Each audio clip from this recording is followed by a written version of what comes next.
Bonjour à tous.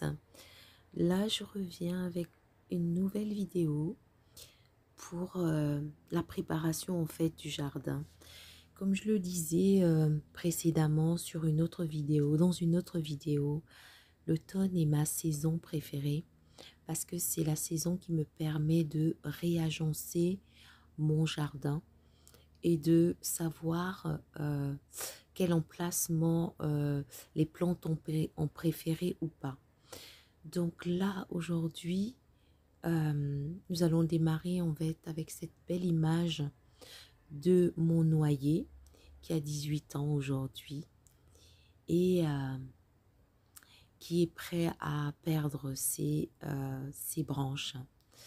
Donc c'est une belle journée et voilà, je vous fais partager les petits travaux au jardin. Donc ici, voilà, en fond, donc cette jolie plante d'un rouge cerise, c'est un sédum. Donc le sédum, c'est une plante grasse qui fleurit vraiment à la fin d'été, début automne. Et voilà, vous avez en fait le gora, donc la petite plante, la plante, la fleur blanche, c'est le gora. Donc elle fleurit vraiment jusqu'au gelée. Et ici, on a notre indigofera. L'indigofera, en fait, avec ses plantes, avec ses feuilles, pardon, on fait de la teinture. Et ici, on a en fait le cosmos. J'adore cette plante, elle est délicate, elle est douce, elle est simple au jardin. Elle se ressème toute seule. Voilà, donc on va commencer par débarrasser le passage par toutes ces hélianthus. Voilà, donc en fait, il y a eu de la pluie, donc elles se sont courbées et une fleur est vraiment moche après la pluie. Parce qu'en fait, la pluie, soit elle la courbe, soit elle l'abîme. Voilà, donc il est temps de ratiboiser tout ça, de couper et pour avoir une allée beaucoup plus propre, nette, parce que quand il pleut et qu'on passe par là pour aller jeter les poubelles, ben on les pieds mouillés, les vêtements mouillés, donc c'est pas très pratique et c'est pas très confortable. Voilà, donc on va enlever tout ça et pour rendre cet endroit beaucoup plus propre. Voilà, donc là, je vais également aller au fond du jardin, refaire également la même chose. Donc en fait, ce que j'ai fait, c'est que cette journée de samedi après-midi, donc en fait, ma principale mission était en fait de nettoyer mon allée parce que les plantes ont tellement poussé que l'allée s'est rétrécie, donc il fallait toujours faire des siennes pour arranger tout ça. Voilà, donc ce sera la principale tâche. Donc voilà, donc on enlève par-ci par-là. Alors moi je remets toujours les plantes que je jette, je les remets toujours soit au compost, soit je les remets dans la plate-bande. De toutes les façons, elles vont se décomposer. Alors ici, donc en fait, là, les astères sont déjà fanées, courbées, mais vraiment moches. Donc ce que je vais faire, c'est vraiment les couper. Donc voilà, donc ça ne sert à rien qu'elles fassent des graines et qu'elles se ressèment partout parce que c'est ça en fait. C'est que quand on n'a pas envie d'avoir des semis spontanés dans le jardin, eh ben, il faut couper les fleurs avant qu'elles ne fassent les graines. Et c'est ce que je suis en train de faire. Donc, je les découpe même s'il y a encore quelques fleurs dessus. Ben, comme ça, en fait, elles n'auront pas le temps de s'assécher et faire des graines parce que j'en ai déjà plein dans le jardin, des semis spontanés. Et c'est un peu, pas compliqué, mais c'est un peu fastidieux à gérer. Mais je pense que même si je le fais maintenant, bah, il y a déjà des petites graines qui se sont certainement déjà envolées. Mais bon, comme je commence à connaître les plantes, les fleurs, donc je sais exactement quand il y a une repousse au printemps, je peux déjà savoir quel type de plante ça va donner. Donc ce que je fais la plupart du temps, c'est que ben, je prends avec beaucoup d'intérêt les semis spontanés. Ça me permet de ne pas en faire.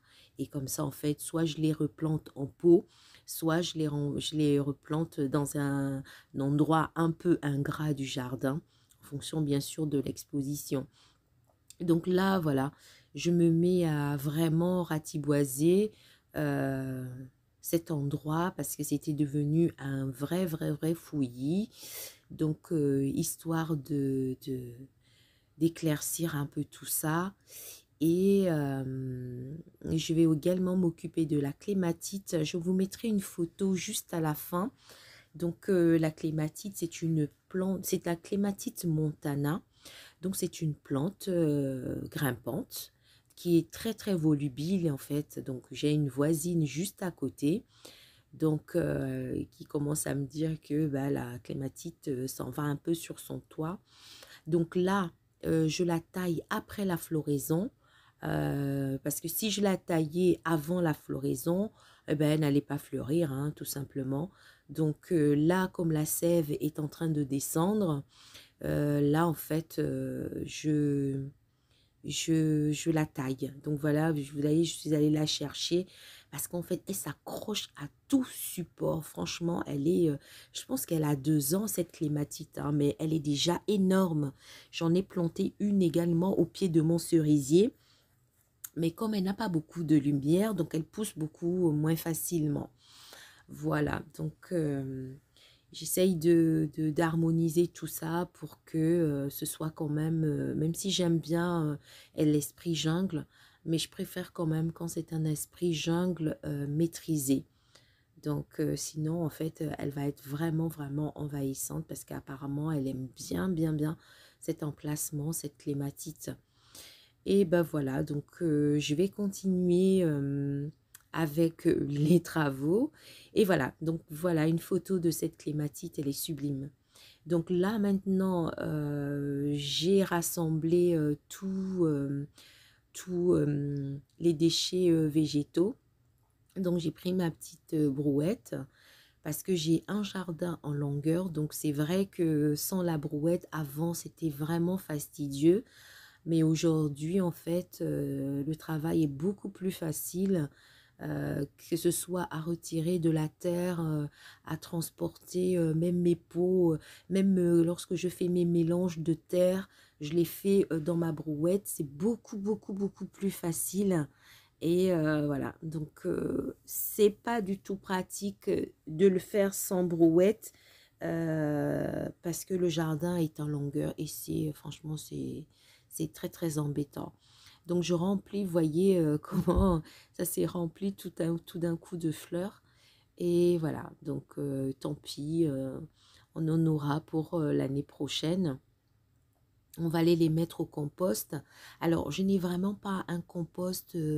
J'avais acheté un compost plastique que j'ai très vite abandonné parce que c'est pas assez solide. Donc, j'ai préféré garder le compost qui était à l'origine de la maison. Donc, qui se trouve vraiment au fond du jardin euh, pour être vraiment à l'abri des mouches et tout ce qui s'ensuit. Voilà, donc c'était pas bien long.